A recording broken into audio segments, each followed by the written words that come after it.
Welcome to the Entertainment Rants Podcast, your number one opinion source for all things entertainment.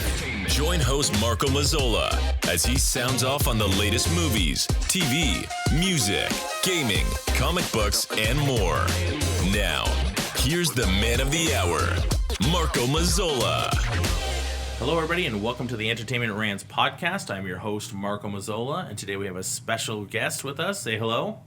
Hey guys, how's it going? This is Sam. Sam is my sister-in-law, and she's probably one of the biggest Harry Potter fans I know. So obviously today we're going to be talking about all things Harry Potter. She has warned me she's going to have some pretty unpopular opinions. All right, so get seated for that. All right, don't come for us, okay? Don't cancel us. Exactly right. And there will be, of course, a lot of spoilers. So if you haven't seen the Harry Potter franchise by now, you're out of luck. Go watch it. I don't know where you've been. Make sure you go watch it. Go read the books. Go watch the movies, as it's too late. Spoilers are coming. All right? So let's get into it. What would you like to say, Sam? All right, so guys, don't cancel us. I've got a lot of unpopular opinions, especially surrounding Dumbledore. So any Dumbledore diehards or even some Molly Weasley diehards might not like what I have to say. That's okay. That's what this podcast is about. It's about our passions. It's about our opinions. Your opinions matter. You're a Harry Potter fan from the jump, so we know you're going to have true opinions. They are yours, and that's okay. That's what this is all about. So let's jump into it. All right. So first off, and I have a list of questions for you today. How did you get into Harry Potter? What was your way in? How did you get in? So I am, and now this is going to date me a little bit, but I was old enough to be a kid when the books came out. So yeah, that means I'm like Emma Watson, Daniel Radcliffe era age. I'm going to be 32. So I was young enough that when the books came out, they were made for me. So it was very easy to get into it. And I remember like struggling through the first couple chapters being like, is anything really going to happen to this kid? Like right now I feel like I'm just reading about an abused boy. Like what is happening? And then all of a sudden like, oh my God, he made a snake in the first book come out of the zoo and locked his cousin in the glass like python enclosure. That's amazing. So like that was my vehicle in. Gotcha. And so you would say the books were your way in first, not the movies, right? Books, totally. I'm 100% team books. I think that the movies were a great idea, especially when they made the first one. I think the first one is the closest that they were going to get because that is the shortest book. So they had the least amount to squeeze into a film.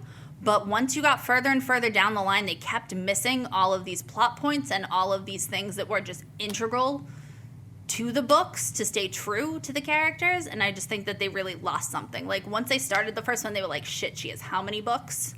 Oh, okay, we signed up for the long haul for this thing, but like after really like the second or third movie, they sucked. Gotcha. All right, there you go. We're definitely get and sort of pick apart movie by movie as we do this. But so the books were your way in. Did you read them by yourself? Did somebody tell you about them? So I definitely read them by myself. I was still at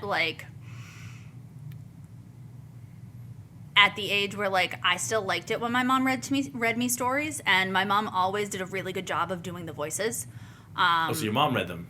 My mom started off reading them with me, and so she would like start doing some of the voices, and then I was just kind of like, okay, you can go away now. This is good enough. I don't need you.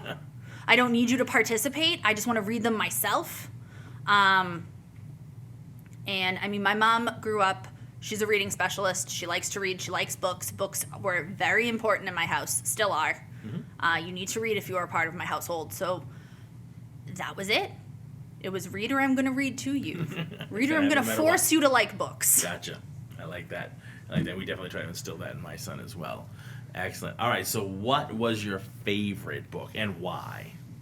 Okay, so my favorite book was probably the 6th book. And that is because right around the time that it came out, I was going through like, a lot of teenage angst. It was the very emo, like early 2000s, like early mid 2000s. And I just could not get over the fact that Dumbledore died that way. Right. And it became sort of like my favorite. Gotcha. Okay. Just for that reason alone. And this was before I actually became an adult, started working, and then started thinking more deeply about the books and like what they represented, and then thinking like, wait, maybe Dumbledore's kind of shit. Okay. But the sixth one was definitely my favorite book. And that one is Half-Blood Prince? Yes. Yeah, okay. Just making sure. I just want to make sure I got the order down. So we're referencing different names and things like that. It's always important so people that know which one we're talking about. Obviously, true Harry Potter fans will know exactly what you're talking about just by saying the sixth book, but not everybody will. Excellent. All right. So, I think you kind of already answered this question, but I just want to get more of your take on it. You prefer the books to the movies? Yes. I like the movies. Don't get me wrong, I don't hate them. I won't not watch them. I think they're fabulous. Harry Potter, the first one, Sorcerer's Stone, is one of my favorite Christmas movies just because of the Christmas scenes. Yep. I love Maggie Smith as Minerva McGonagall. Oh my God, I love that woman. She's amazing. Julie Waters as Mrs. Weasley. Emma Watson, huge Emma Watson stan, as Hermione Granger can do no wrong. However, do I feel like maybe they should have made Hermione black? I think so. Like, given Was she her meant to be in the books? I Not don't that it matters. I It's don't just out of know, curiosity. but like just given her description of the fact that like she has super curly hair and it comes alive when she gets mad and it shoots sparks throughout her coils and her hair is like quote unquote alive, I just think that it would have been But such they a never use that in the movies. Like, I they never ever never see use that in the movies, Yeah. but I think that for little black girls, it would have been really powerful. Absolutely, it would have been. And I think it was a really big missed opportunity. Yeah, I don't think there was enough representation. No. In my personal point of view. There's Because not there enough was representation. there was Dean Thomas and Blaise Zambini and the Patel twins and that was it, and Cho Chang.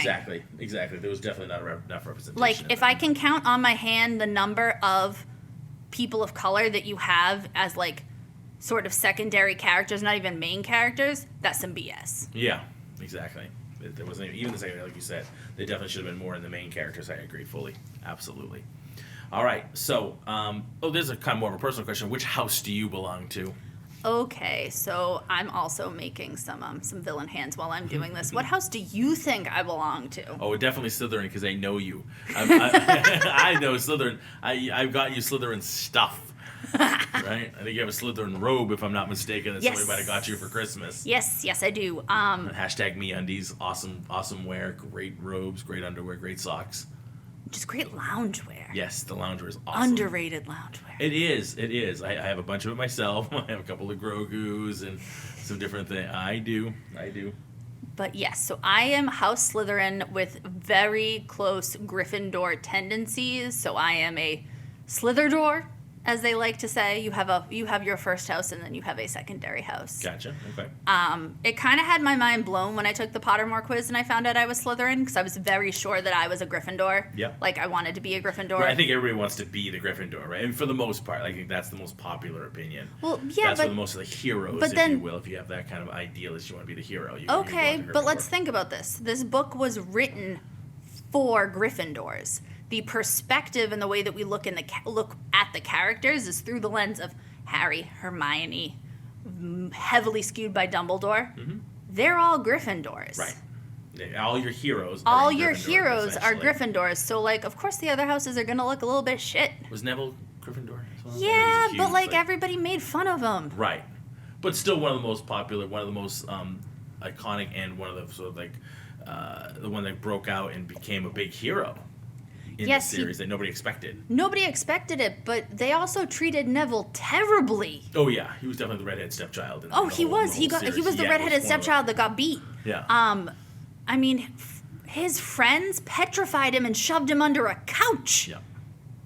in the first book. Yeah. Like, that's not cool. A lot of hazing going on at this A wizarding lot of school. hazing going on at this school. Absolutely. All right, so then who would be your favorite character? Let's go deep now. All right. There's obviously some okay. obvious so answers. Are we talking about favorite character when I was younger or favorite character when I was older? Because they have definitely changed. So let's do both because I actually have that as part of our questions as to like the older self versus the now, what your differences are. So let's do that with the favorite character. Who was your favorite Okay. character when you were younger? When I was younger, 100% Hermione stan. Sure. I still love Hermione. She is still like, she holds a special place in my heart, especially with how three-dimensional her character is, because Hermione's got a vindictive streak that I really identified with as being a smart girl who didn't feel like people were listening to her, I definitely felt like I identified with Hermione. I was like, no, I can do this. I've got this. And if you cross me or you cross people I love, I'll cut you. Gotcha. All right, good to know. Thanks, Coco. Yes, so, and I love Minerva McGonagall, but as I got older, I have a real appreciation for Severus Snape. He holds a very special place in my heart. It wasn't until I started working with, so full disclosure, a little bit into my background, I work with the public. I work with the public. I originally started my career off working with kids and teens. Services, well, I work in food services now, but I worked with kids and teens ages 11 to 22 with severe trauma and mental illness. Right. And when I started doing that job, I kept rereading Harry Potter, and I found this appreciation for Severus Snape and for all of the trauma and all of the things that he went through to sort of like develop into who he is today and who we see in the books, because who we see in the books was very, very formed by all of these like early childhood trauma and experiences. And I don't know, I think he gets a really bad rap. And I was one of those people who thought he was a total villain, right, and who wrote him off. Sure. And who was mad at him. I mean, you kind of see that way on the intro, Yeah. when you go into the books, and even though obviously the movies as well, that's what he's made out to be. Yeah, his redemption doesn't come to us until the end. Yeah, and so like you spend that entire first, 6, 7 books hating him. Hating him, sure, because he's meant to be hated. He's quote unquote the villain. He's helping them. He's helping out. Which is Voldemort. why he's the master Slytherin, because you only see what he wants you to see. Right. So, shout out Sev. You got it. Shout out Alan Rickman. Yeah. R.I.P. Unbelievable. All right, excellent. So, which character would you say maybe grew on you over time? Maybe they weren't your favorite other than Severus, but maybe you didn't even like them, and is there another character that kind of grew on you and they're good now? Other than Severus, I mean, I used to really like the Marauders, and the more time I think about Sirius, the more I dislike him. So you're going the opposite. I'm going the opposite way. Like, that's good. I like I'm that. going the opposite way. I started off really, really liking them, also really liking Ron. And as I thought more and more about Ron, what the hell, man? You left your friends in the middle of the woods, in the middle of, like, their undesirable number 1 and number 2. That's terrible. Yeah. What the hell? Yep, absolutely. All right, so Ron's on the crap list. Got it. Awesome. Ron's on the shit list. Fantastic. All right, so we love the books better. I think you told me which one your favorite movie was, right? We already First covered. one. Yep, the first one. You covered that. Any parts of the stories you just didn't like, whether sort of storylines or parts that just like that could have been left out, or why the hell would that character wouldn't do that, which happens sometimes? Are we talking about book or movie? Well, let's start with books since those are your favorites.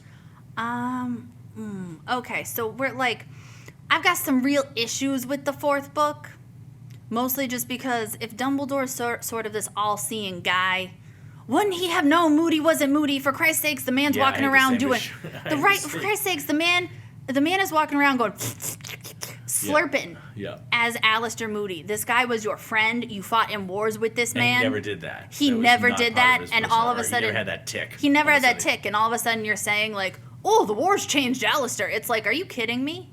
You would have known that. You would have known. So if we're going from if then we think, okay, then Dumbledore knew that, then everything that we are putting Harry through and all of these quote-unquote trials, they're not trials, they're actually experiments. Yeah. They're experiments to make sure that Harry is this brainwashed little thing that will sacrifice himself at the end because ultimately you know that he's a Horcrux. Right. And that sucks.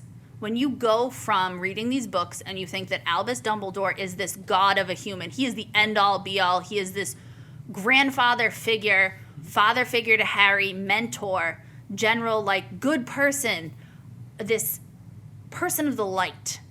But really, nah, he kind of a snake. Yeah. And it's all for this greater good. Yeah. Because if it doesn't serve Albus's greater good, who cares? And he's not going to tell anybody, because if he did that, then they're not going to do it. Exactly. He's not going to tell you the truth. He's not going to do it if I do. Well, exactly. Like, in the 5th book, we keep Sirius locked up in a house. We keep him so isolated that once Harry gets into trouble, because you know once June comes, Harry's getting into it. You know Voldemort's going to trick him. Why did you ever think occlumency lessons with Severus Snape were going to work? They weren't going to work. You should have taught Hermione how to do it, and then she could have taught Harry, because she seems to be the only one Harry sort of semi-listened to. That's, if you really wanted it to work, that's how you should have attacked it. No, it seems to me that, like, Dumbledore knew it wasn't going to work. He knew locking Sirius up in a house and making him feel useless was going to make him, like, want to rush out into danger. And then, oh, look they're in the Department of Mysteries. Sirius rushes off and gets killed by Bellatrix. Also, Bellatrix, really, babe? You couldn't have picked up a hairbrush? Just because you're crazy on the inside doesn't mean you need to be crazy on the outside. Shout out to... Gives yourself away. Yeah, shout out to Chanel Williams. If any of you haven't checked her out, she's amazing Potter parodies. I highly recommend them. But yeah, so Dumbledore. If we go further into Dumbledore, starting off, you're McGonagall, you're filling out these letters. Albus, why is this one addressed to Harry Potter under the cupboard under the stairs? Like, I get it. Harry had to stay with the Dursleys because of the blood protection that Lily provided him, right?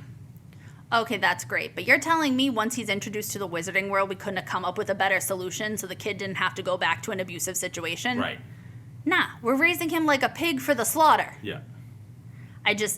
Dumbledore, like, looking back on it. But is that a way to keep him? But it's a way to keep Harry in line. It's a Right. way to keep him subservient. It's a way to keep him sort of, like, looking up to Albus as sort of, like, this god, because he's the only real tether to the wizarding world that he has up until that point. If he keeps him isolated and separated, of course he's going to do what Dumbledore wants. But there's that mindset of, like, you send him home to this every summer, essentially, and then save him in September. Exactly. You bring him and back. then you Like, bring what him you back doing? in September. And he never picks up on that. Like, Harry never was like, no. well, stop sending me there. Exactly. Well, thank you for saving me, but, like, that's it. Stop sending me back. You're also telling me Harry couldn't have lived at the school? Sure. Like, It doesn't empty out completely. It doesn't at the empty end of out school. completely. You're telling me an army full of house elves isn't going to protect the boy Wonder? Right. Or just find him somewhere else to live. You know what I Yeah. mean? Whether it's with Ron's family or something.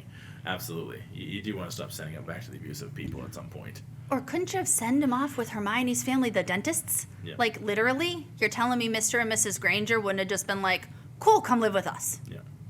Also, no one thought that Hermione's parents would be in danger to the point where a 16, 17-year-old girl thought that she had to obliviate her own parents and remove their memories of her and send them off to a foreign country.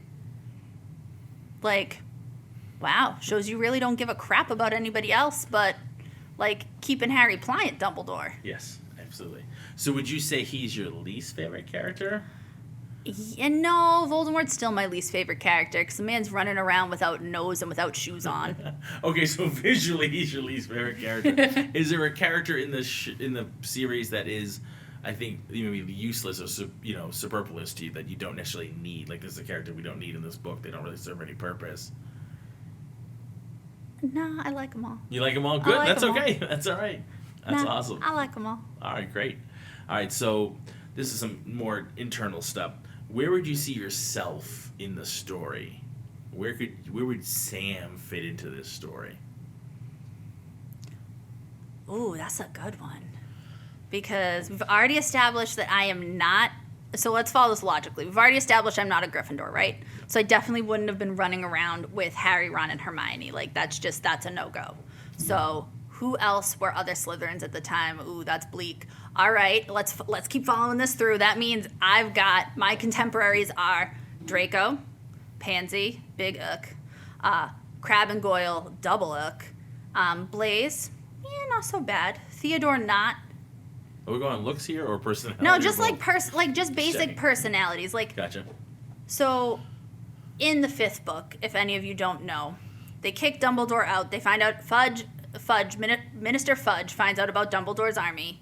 He's got this crazy plan in his head that Dumbledore's trying to come for his ministerial seat, which Dumbledore doesn't want.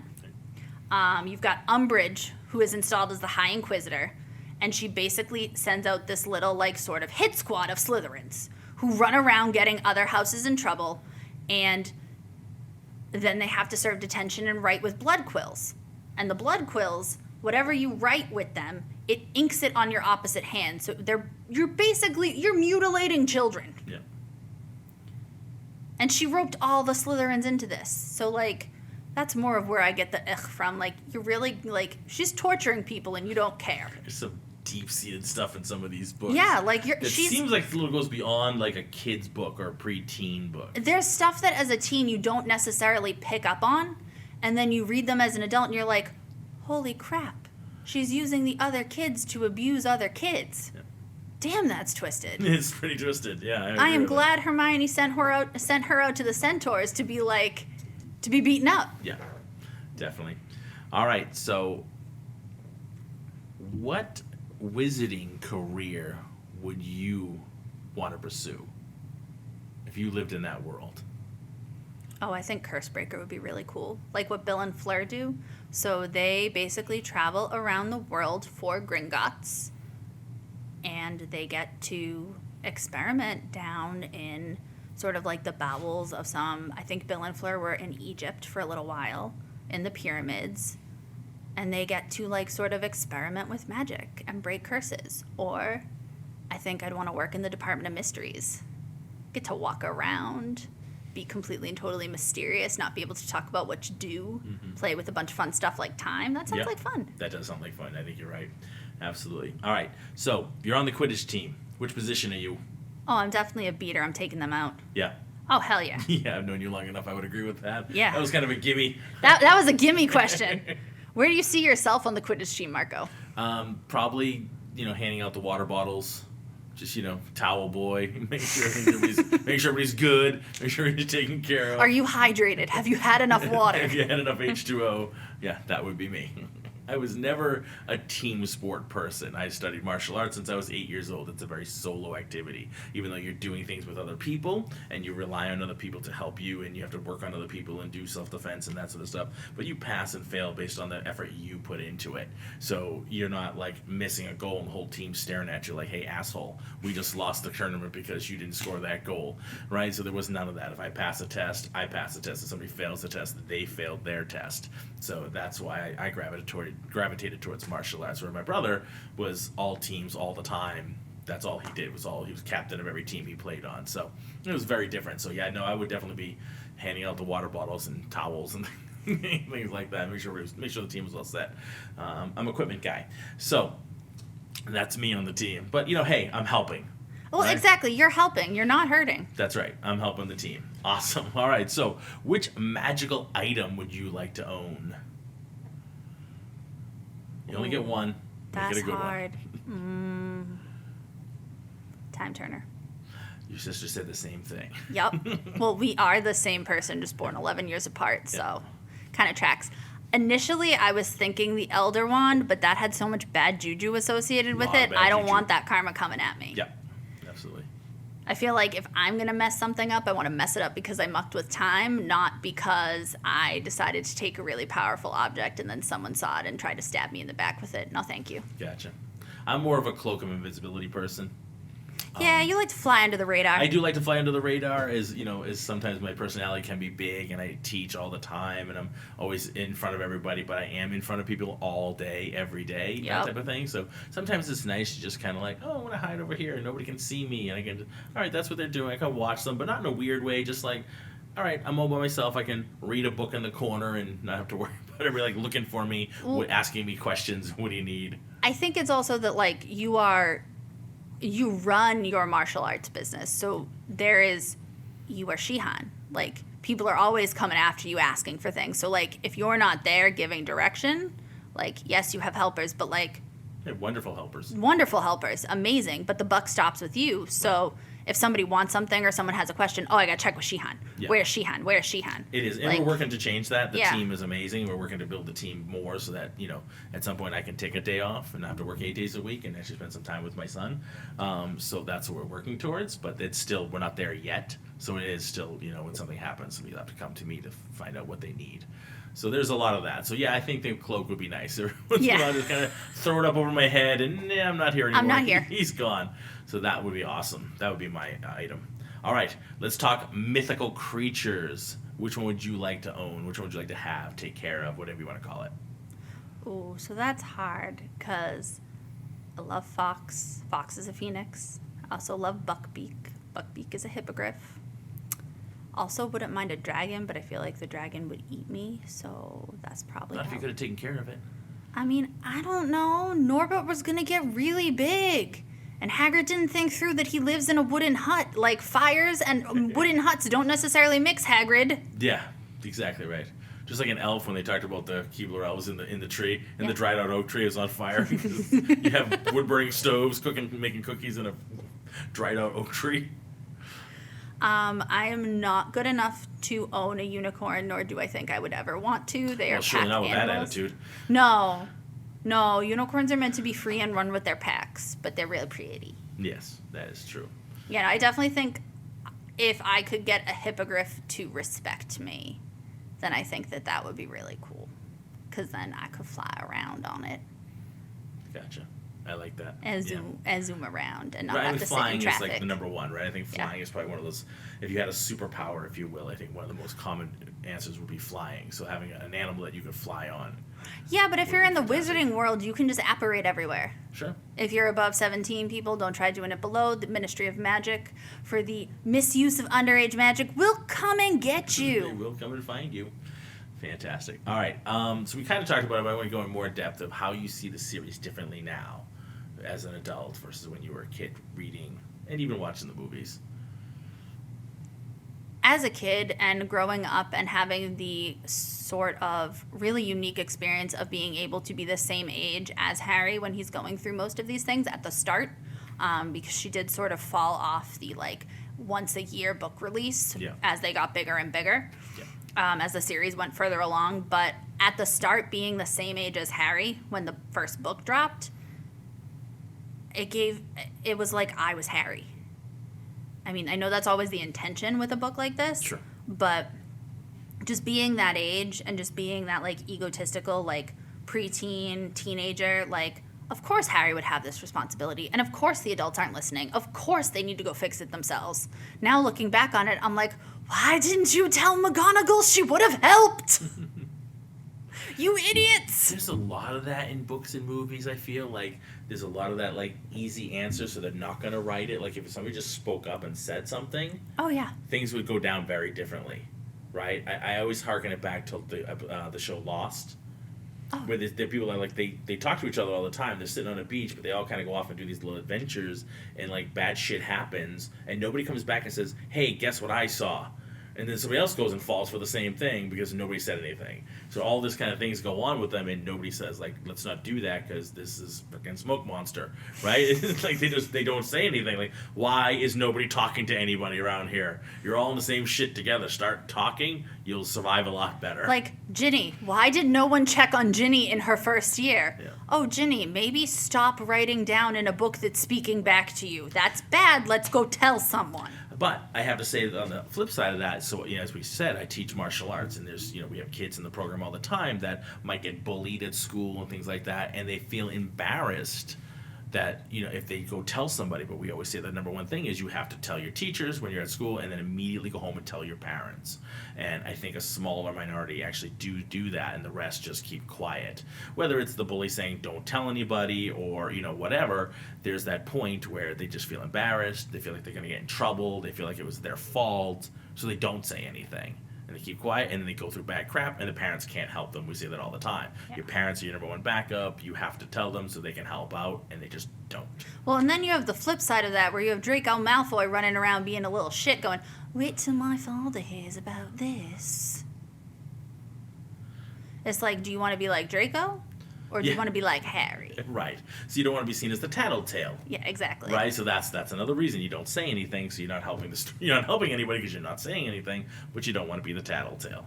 So that's that's real. That really happens. And then the one time Neville tries to step up and be brave and say, no, I'm not going to let you go out there in the first book, Harry, and try to stop Snape from getting the stone, which, spoiler, wasn't Snape. Quirrell had Voldemort on the back of his freaking head. Yeah. which is an interesting and really expensive pop figure, by the way. I looked it up. Thank you for that eyeballs over there. Wait, does the turban get removed? Can you remove the turban? I think so. But they probably have awesome. a Chase figure that has him on the But back of that'd his be head. awesome. I'll have to look that up. Very much into pop figures, as you may know. I pick up odds and ends once in a while, but I mostly stick to the Big Bang Theory and The Office. We'll talk about pop figures on another show. I can't wait. But yeah, I was looking up the Harry Potter ones today. Some of them are pretty expensive. Oh, Some yeah. of the original stuff is up there. I mean, yeah. I have Hermione, and I have Hermione as a cat. Oh, you do have that Yes. one. Heck yeah. Yeah, fantastic. That's probably a Chase figure. I'm sure that's probably Oh, yeah. not a cheap one either. They do Also, with the amount, I have Hermione on my work keys. The amount of sanitizing we have done in the last year has erased Hermione's eyeballs, and now she no. looks like a zombie Hermione. It's kind of awesome. That's fantastic. So that actually leads into another question that I have is, what kind of Harry Potter things do you own? Like, give me an array. You don't have to tell me everything, obviously, but give me an array of kind of things that you've purchased over the years or gotten as gifts. All right, so Harry Potter cookbook, highly recommend.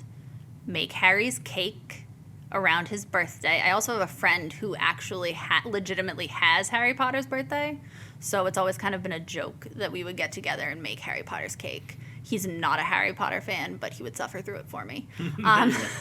Also, he'd probably get a half-decent cake out of it. Obviously, Tales of the Beetle and the Bard, the book, all the MeUndies Slytherin collection. I do own. Shout out to MeUndies again. Yep. Excellent, excellent, excellent. I've got a couple of pop figures. I play a very slightly competitive Harry Potter gem game on my phone, Nice. which I refuse to spend any money on, so it takes me a really long time to get through levels. Because you can go broke easy. Well, yeah. And, like, I don't want any extra help. I don't want any extra lives. If I'm going to figure this out, I'm going to figure it out myself. Yeah. So, it's been taking me forever. And what's the favorite piece? What's your one piece you would never sell, you would never get rid of? Every time you move, it's coming with you. Oh, definitely the book collection. Yeah. I have every movie. They're shoved somewhere. The books are out, prominent place in my room. So, I mean, the movies you can stream. So Yeah, do exactly. you need to carry around the physical media? But same thing with the books. Obviously, you can read them on your phone or an iPad. Doesn't matter. But I have Right. first editions. there you go. That's I the have difference first right there. edition hardcover Harry Potters. Yeah. My sister waited in lines for these books. Yep. My dad special ordered heard- me them. I've like, heard the stories. of course you have. You're married to my sister. Of Right. course you've heard the stories. So and nobody cares. Nobody gives a shit about the first edition DVDs. No, exactly. Nobody First cares. printing, nobody cares. Well, the first edition DVDs, can we even they're not even Blu-ray. Ew. Right. It's the same thing. Nobody cares about the first edition Blu-rays. They care about the first edition books. So I agree. The books are, if you have first editions, that's the way to go. That's awesome. All right.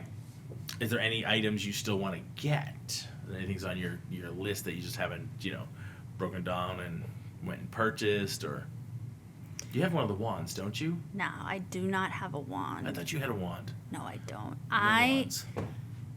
might like to go actually to Harry Potter Universal and like get my own wand because I do Yes. have a wand on Pottermore that is specific to me. Okay. I also have a Patronus that I'm like slightly proud of. Can we know what that is? Or? Yes, so it's an eagle owl. Okay. Because when everyone goes through the Harry Potter Patronus quiz, you have to pick stuff. And when everyone of my friends was like, oh yeah, stalk, prowl, or play, they were all like, yeah, play sounds good. And I was like, prowl. Let's freaking prowl. Gotcha. So yeah, I went into the more predatory Gotcha. type Patronuses. Fantastic. All right. Let's go into some deeper stuff on the books themselves. So, Harry, kind of a sad character. We talked about, kid under the stairs.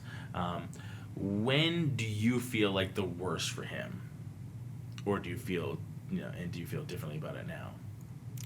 Fifth book, definitely. Dumbledore his father figure is ignoring him.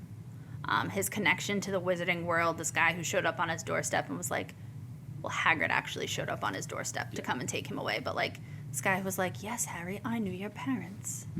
Let me lead you through this and guide you through this. It's this wise old man, grandfather that loves you. Dumbledore's ignoring him He because just uses them. it just uses them. And Dumbledore, in the 5th book, Dumbledore is afraid of the connection between Harry and Voldemort. The fact that Harry is ultimately a Horcrux and that Voldemort can use Harry and see what Harry sees. Up until that point, Harry has been having dreams and can see what Voldemort is doing. Mm-hmm. And Dumbledore's ignoring him. Oh, he gets Sirius back. Sirius initially kind of treats him like just another James, which is really shitty because Harry's not his dead dad. Harry is Harry. Yes. And I think that if Remus could have had more time with Sirius to tell him to knock it the F off, Harry could have had a really good support system with the two of them. Yeah. But then, of course, Dumbledore locks Sirius away, and then as soon as Sirius dies, Dumbledore sends Remus off to go, like, get the werewolves to be on their side, which if anybody who read the books or watched the movie knows, you don't really mess with Fenrir Greyback because he's out there, biting kids and turning kids into little feral werewolves. Mm-hmm. So really, the whole thought of getting a werewolf pack to go against the person who created them and who sired them, not really logical, Dumbledore. And if it's not logical, okay, so then you're just separating Harry from his resources. Right. It's a really dark way to look at Dumbledore, but I feel like it has to be done. But it's honest. It is true. Yeah. It's true, absolutely. So, going to the movies, your thoughts, obviously, Richard Harris passed away, and so he could not continue the series. What were your thoughts when he got replaced by Michael Gambon? I hated it at first. So did I. Absolutely hated it. I love the original Dumbledore. I love Richard Harris as an actor more than. What do you feel about his delivery? Because I always felt his delivery was better. Richard Harris? Yes. Yeah, it was absolutely better. I thought he was absolutely better. He was more believable. I felt like his delivery was far better. I feel like Michael Gambon's was more forced. Like he didn't feel comfortable with the role, and he wasn't that father figure to a certain degree. Like, you know what I mean? Maybe that's the reason. Maybe that helped, right? Because he did turn into that guy who was just using him, right? So he seemed less, warm and fuzzy, right? Whereas Richard Harris definitely seemed more caretaking. Caretaking. He seemed more grandfatherly, but he also seemed bigger than life. It was like, Dumbledore, the defeater of Gellert Grindelwald. Yeah, Mike Gambon did not. He seemed more just like crotchety old man, in sparkly robes. Yes, that's it. So I definitely did not enjoy again, they would have done that had he not passed away, but hopefully anyway. Yeah, I was not a fan. No. So speaking of which, obviously we're talking about Richard Harris passed away. Which death in the series hit you the hardest? Because there's a lot, especially towards the end, obviously. Like Dobby, really? Dobby. That's probably not what I was thinking you were going to say. Nope. Talk to me. Dobby. Poor Dobby. Like, you have to think about... Dobby was owned by Lucius Malfoy. First of all, that's terrifying. Sure. I would never want to be in Dobby's shoes. Well, he wouldn't have had shoes, but that's okay. Exactly. The poor man poor elf wouldn't have had shoes. Dobby was not allowed clothes. Right. But just the psychological torture of being a being and having your own magic, and that magic being used to serve others, and then feeling like you need to punish yourself if you go against your family. Mm-hmm. Like, just the mind fuck there. Yeah. Absolutely. But then Dobby breaks away from this. He's like, no, I am free. Harry Potter has freed me. I'm going to help him. I am Harry Potter's friend. And, like, that is the ultimate compliment to Dobby, is that, like, you think of him as an equal. Yeah. And then he saves Harry, and he saves Harry, Ron, and Hermione from Malfoy Manor in the 7th book, and he takes Bellatrix's cursed blade to his chest and, like, gives the ultimate sacrifice to get Harry, Ron, and Hermione to safety. Because, like, if Dobby didn't do that... Story over? Hermione would have been tortured to death and then given to Fenrir Greyback. Like, right. Or she would have been tortured into insanity and then her body given to Fenrir. Like, that just would have happened. Right. Like, they were alluding to it anyways. Mm-hmm. Bellatrix was going to torture her until she figured out who had the real Sword of Gryffindor. Like, Dobby saved them, and I'm pretty sure, like, if we can think about, well, how did Dobby know that they were there? Was it elf magic? Was it him knowing that Harry Potter was in trouble? But he knew Harry Potter was in trouble the whole time. My big question to everybody is, was it Severus? Did Severus know that they were in trouble and send Dobby as help? Right. So are there other parts of the story that are still left unanswered for you? Like, they're in the mysteries that happens all the time, right? I referenced Lost earlier. There's a lot of parts and little storylines they left in that show that never got answered. In the movies? Why the hell do we keep talking about Lily's freaking green eyes, and then you show a child version of her and she's got brown eyes? Yeah. Don't do that. I mean, CGI. You could at least CGI the kids' like, green seriously, eyes. They make colored contact lenses. You're telling me it was that difficult? Right. There's small details that just annoys me. They do get frustrating when they get left out like that. Like, who's not paying attention? We know there's film flubs and movie mistakes that happens all the time. I'm a big fan of them. I love looking for them. But that is a character trait. Right. And way to make Harry's relationship with Ginny more creepy, because Ginny has brown eyes and red hair. Right. Creepy. Yeah, and when they leave out certain things like that, and somebody's not paying attention, and the little fine details that matter to the story, right? Movie mistakes, continuity mistakes that don't really matter, that's fine. They're fun to look at, and then you just move on. But when they really take you out of the story, it's supposed to be there, and they just left it out, super frustrating. Super frustrating. I don't know why they couldn't go back in. Well, George Lucas can go back in and change everything afterwards and make the kid have green eyes on the next Blu-ray release. Yeah, there we go. Just everything else. I mean, I would really like to see, Andromeda Tonks, right? She loses her entire family to this war, and to this whole idea of blood supremacy. Bellatrix, obviously, crazy on the outside, crazy on the inside. Andromeda Tonks was a black. She was one of the 3 black sisters. Narcissa is her little sister, goes and marries Lucius Malfoy. Hello, blood supremacy over there. Her other sister is thirsting after Voldemort. Ew, man's got no nose and no shoes. Maybe you should stop.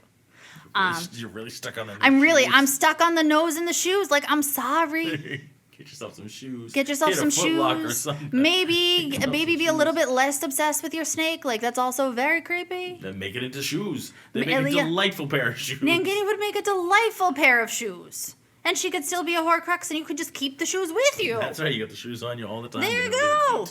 You never would have died. There you go. Problem solved. I love it. So she goes and marries a Muggle-born Ted Tonks, and they have a daughter, Nymphadora. Poor Nymphadora. That poor name. No wonder why she goes by Tonks. But Tonks and her husband Remus, they go off and fight in the battle. After the Battle of Hogwarts, who does Andromeda have left? Her husband had to leave the Wizarding World and was murdered by a raiding party of Snatchers. Her daughter dies with her son-in-law in the final battle. Bellatrix, crazy, lost her years ago to blood supremacy. The only living relative that this woman has is her sister Narcissa, who does do a good thing at the end. Yes, ultimately it is selfish, but she lies so she can get into the castle to get her son back. But this woman's whole family's dead. And now she's left to raise a grandson in a world where he will never know his parents. He will never know his parents. Right. You're making another world full of other little Harry Potters and other little Neville Longbottoms. Yep. And that's the other thing. You're telling me that we didn't know that Bellatrix and all her little gang were going to go out and sort of target Neville and his family as the other sort of object of the prophecy? Yeah. You know Voldemort was never going to tell anyone who he was going to target. Of course, he targets the half-blood just like himself, and he goes after Harry. But you're telling me Dumbledore didn't think, maybe I should protect Alice and little baby Neville. Nah. That also doesn't sit right with me. I think sometimes, though, they leave things like that where, we see it from the outside point of view. And they say, well, why didn't you do that? Why didn't you see that? But they're taking it from their point of view, and would they actually see that? It's almost that I should have said this. Yeah. I should have done this. The moment happens, You blow it. You don't say what you want to say. An hour later, you go, damn it, I should have said this. That would have been the way to do it. That's literally McGonagall dropping Harry off with Dumbledore on the stoop at the Dursleys going, I should tell him this is a bad idea. These people are mean. Yeah. I liken it to somebody watching a boxing match or kickboxing match, and they're complaining. They're sitting on their TV, eating pizza, telling the guy to hit him, right? And how to do it. It's like, you're not the one sitting there getting your face punched in. You might not see what the camera can see from a different angle that the camera's looking at. You're not the one in the heat of the moment with somebody kicking and punching at you, trying to knock you out. But then again, Dumbledore was built up to be this mythical man that had all the answers and was the savior of the light. You're telling me that this great puppet master wasn't seeing all these things? Well, then maybe he shouldn't have been in charge. Yep. Or maybe it shouldn't have just been him in charge. So if you listened to this podcast before, I have a big stickler for lazy writing. When you easily get out of something that makes no sense whatsoever, and you just work your way out because you just don't want to take the time to write a better way out. Is there anything like that in the series for you? Something that could have been dealt with better, or just kind of skimmed over and let's just get rid of this part of the story and move on? I mean, there are probably many. I'm not remembering them now. I mean, canon is huge. Yeah. Canon is absolutely huge. So I will probably text you tonight with a bunch of different things that we need to add in. Gotcha. But right now, off the top of my head, no. Okay. That's right. So I had another question for you on the relationships at the end. Who do you feel should have ended up with who? Oh, now that's going to get me in trouble. That's okay. None of my ships are really canon at all. That's all right. Let's see. So you must be a big fan of the fan, pages where people just write in. Yeah. Fan fiction. So I mean, Harry and Ginny, it makes sense. Although I still find it weird. I still think it's weird. Would I have liked to see Harry and Draco together because they're so obsessed with each other? Yeah. I feel like the Harry-Ginny age difference... It's only a year. It still seems weird about it. Something about it. Ginny always seemed a lot younger than the rest of them. And, you know what I mean? Almost like it's your friend's little sister. Well, that's exactly what it is. Yeah, it's his friend's little sister. That's creepy. I mean... Right? I have friends and I would never date younger or older sisters. You know what I mean? Yeah. I mean, there's also the entire point. I saw a meme once that was you could look at the books as kid third wheels their friend's relationship for 7 series. And it's yeah, Harry's the third wheel to the Ron Hermione. Yes. But I mean, I also don't think Ron and Hermione make that good of a match. I'd rather have seen... No, I don't think so either. I'd rather have seen Harry Draco. Yeah. I personally would have liked to have seen Hermione Severus Snape.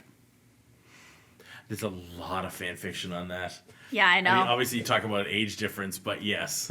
Yeah, I know. Really weird. Also, I'd really like to see Remus Sirius and together. Probably legal in most states. She was 18 by the time all this happened. You gotta be legal, 17 legal in the Wizarding world. Yeah, but he was dead.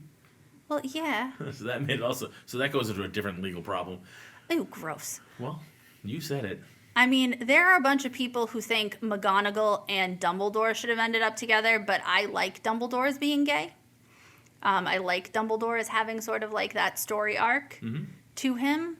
I don't know. I kind of would have liked to see maybe a Minerva, Death Eater type situation. Because, Minerva she wasn't pureblood, but she knew enough of them going to school by being a half-blood. You definitely have some different takes on it. That was awesome. Yeah, no, let's see. I have more. I think Ron and Pansy would have been good together. Lavender, definitely. I mean, I think that Ron needs someone to stroke his ego, and I don't think that that's Hermione. She didn't for the entire series, basically. She put him down or looked down on him because he really wasn't good at any of the magic or anything like that. So she kind of stubbed her nose at him most of the time. Emotional range of a teaspoon. Yeah. You don't just say that about anyone. Ron and Luna would have been better, for Christ's sake. Yeah, I think you're right. That, to me, was the weirdest. I think that was when you see the ending and they're together, I'm like, that. I just, it didn't make any sense you're to me. holding her back, dude. Yeah. And is it that sort of opposites attract? Is it that, you've been pulling her hair for years? You know what I mean? So that means you like her, and, there's that sort of underlying relationship that is blossoming, even though. But also, if you liked her that much, step up and say something, man. That's easier said than done. I know. That's way easier said than done. Especially when that person's been sort of sniping at you for years and putting you down a little bit, you know what I mean? Even if it was in a way of, I'm putting you down because I like you, but I don't know how to deal with my feelings. Well, but and you also kind of overcome them and go, okay, well then let's be together. Well, when you also do stupid things like get mad at her about a broomstick. So, okay. Was it third book? Third book. Sirius basically sends this anonymous package to Harry. Harry shows up with this really cool broomstick to finally take on Draco and the Slytherins. Like, ooh, yes, yes. Hermione reports them to McGonagall. Why? Because a fucking mysterious package from no one shows up to the boy that's been attacked the past 2 years. No one? And everyone gets mad at her for telling someone about it. Like, they got mad at her over the dumbest things. Yeah. Also, Ron, get over yourself. Hagrid showed Harry that the dragons were there. Not your brother, not your family. Why are you getting mad at Harry because some crazy old man put his name in a goblet of fire? It's not Harry's fault. Right. Agreed. So which plot line or storyline, I think, hit you the most by surprise? You didn't see coming, right? A lot of times we can see stuff writing on the wall, like you said. They're writing about this. You can see it's coming down the pike. Which one did you get come out of left field for you? Looking back on it, definitely Severus being of the light, like, until we got to the very end. Right. Like, I was very... She played that very well. She played that so well. Yeah. She played that so well. But also just, like, Narcissa. Just being like, no, he's dead. Yeah.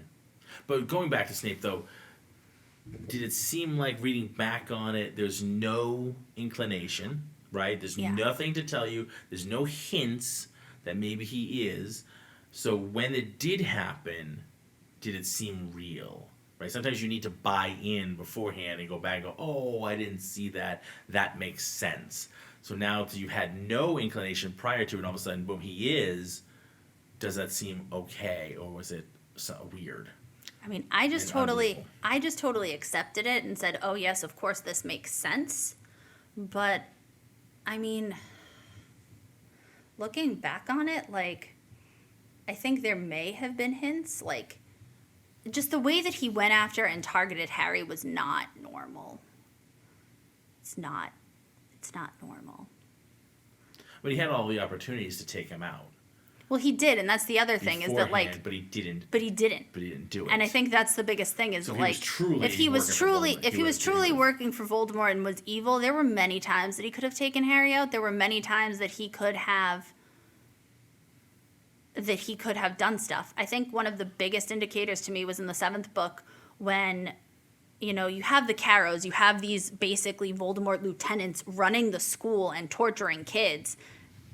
And so Snape is the headmaster and he's evil and he's Voldemort's right hand, but yet he's sending all of the Gryffindors and all of the students who are not Slytherin, or all of the students to serve detention with heads of house and not the Carrows. Right. That right there is protection. Right, and you're looking at it back like he was such an ass to him, especially in the beginning. Yeah. Was he just testing him and training him? Right? Sometimes exactly. You do that to train the person, to strengthen them. I do it all the time, teaching. I find the kid who has the biggest flinch, or teenager, not the kid, but the teenagers who have the biggest flinch reaction, and I use them as, demonstration people the most, right? Not because I want to see them twitch, because I want them to get over being twitchy, right? Because if they get to a self-defense situation, someone's going to hit you, you can't flinch, you can't twitch, you're going to get killed if you do. So it's train you slowly and gradually over time to not think about that anymore and get that out of you. So if somebody in the street actually hits you for real, your instructor's been doing it for you for years, so it doesn't bother you anymore. And it works. I've seen people, but you can't do it overnight. It takes years. Snape did that with Neville. Right. Yeah, see, just more reasons why Severus is the best. There It's you fine. go. It's fine. James Potter and Sirius are rolling in their graves. It's fine. There you go. That's awesome. All right, so we're coming up on the end. We've done almost an hour, and that's awesome. So, but I want to ask one bigger question for you. Overall, what does Harry Potter and the series, everything, mean to you in your life?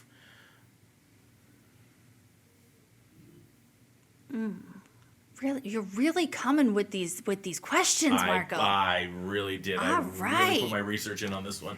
Okay, I think that the series means to me overall, I mean, it's an escape, it's magical. It's everything that you want in a coming of age story. It is a kid persevering over incredible odds. It is magic. It's discovering a new world. It's discovering who you are through trial and tribulation. It gives you everything. It gives you all of these early milestones. It also it brings in like your first sort of like, if you've never had a close relative die before then, and then you read about a character dying in a book or a movie that you really love, like, wow, that hits different. I think that it's sort of like it hits all of those milestones of being like this absolute monstrous coming of age tale. I mean, Harry goes through an odyssey to get to where he is. And to learn that, like, this voice inside of his head and this thing that he's been fighting all his life it's not really him. It's a piece of someone else's soul embedded inside of him. Like, that's crazy. I love it. I absolutely love it. Fantastic. That was awesome. Thank you, Sam, so much for being in today. Hopefully we'll be able to do more of these with you. If you'd like to come back on other things you're passionate about. But I knew if I had to do a Harry Potter one, there was nobody else I was going to go to. No. I think we need to do a part 2. We might have to do a part 2. That would be a bad idea. But I want to thank you. I want to thank everybody else for listening to the podcast. Hopefully you've enjoyed today as much as I did. And just look for us anywhere online. We're at all of our social media at Entertainment Rants. And on Twitter, we're at Entertain Rants. We'd love to hear from you. We want to connect with you, want to engage with you. So send us a line on anything you'd like us to rant about. Feel free to look us up on our website. It's entertainmentrants.com. Our email is engage@entertainmentrants.com. Feel free to send us a note, something we can talk about. If you'd like to be a guest on the show to talk about something you're passionate about, we would love to hear from you. And of course, reviews are super helpful. If you've enjoyed today's podcast, please write us a review on either Apple or Stitcher or anywhere they have reviews, and we'll read it on one of our shows. We'd love to hear from you guys. So as always, we want to thank you guys and go out there and keep ranting. Bye, everybody. Bye.